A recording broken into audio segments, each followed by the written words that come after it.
Why is Matthew Poku Prempeh a better choice in this election where the NPP is seeking something that has not happened in Ghana's Fourth Republic to secure a third-term victory? Akufo-Addo nearly got it in 2008. He didn't. So it's not part of the record. What is the political choice in making Matthew Poku Prempeh the running mate? I think the political choice, comes in varied shades. If you are a candidate and you want to select a running mate, the overarching idea is that you win the elections and you run your government with the person. So all those virtues and attributes that anybody will expect from a running mate. And the vice president gives some indication in his interview with the African Watch that you must trust the person must be loyal, competent, hardworking, and the two of you must be compatible. I think Dr. Matthew Poku Prempeh, satisfies all of this. He has those kind of traits. But beyond that, Dr. Mahmoud Bawumia is not just into be a ceremonial, presidential candidate. He wants to win the elections. So who do you think can complement you in terms of drawing in votes to win the elections? And in drawing in votes, there are two sides of it.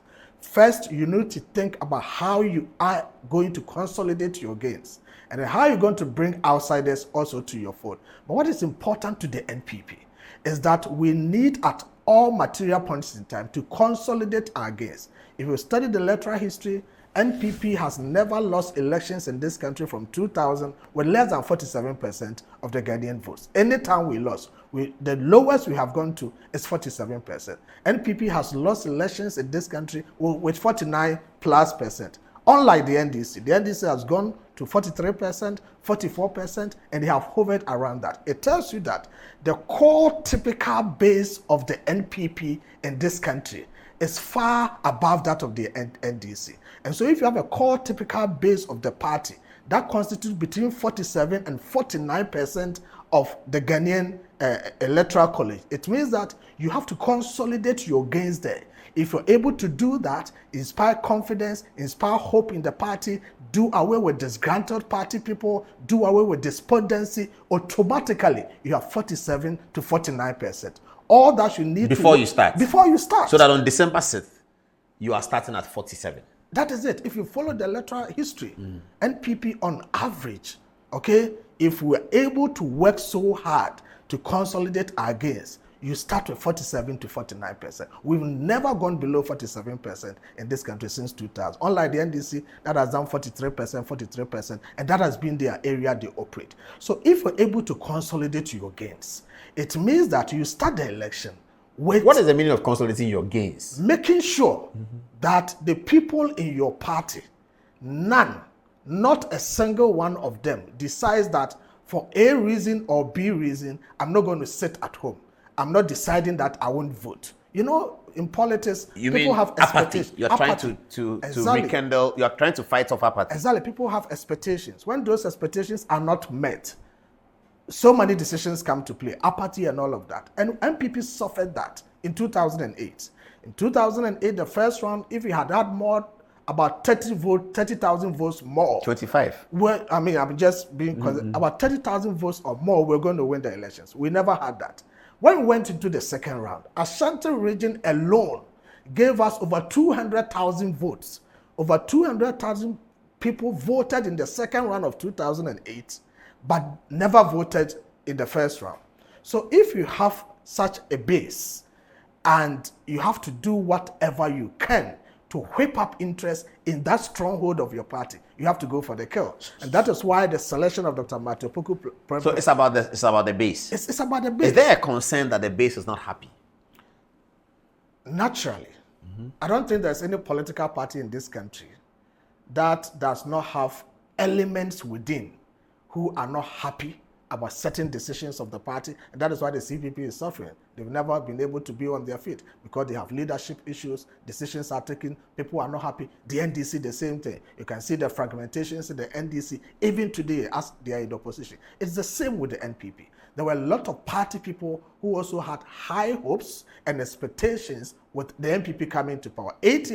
7 to 8 years in power. It is not everybody's expectation that has been met. So definitely, you have people who are despondent, you have people who are disgruntled. You need to devise a strategy to whip up the interest of a majority of these people are the younger generations in the party. So you needed a candidate who will complement the super performance and character and persona of the presidential candidate to also ginger the base of the party.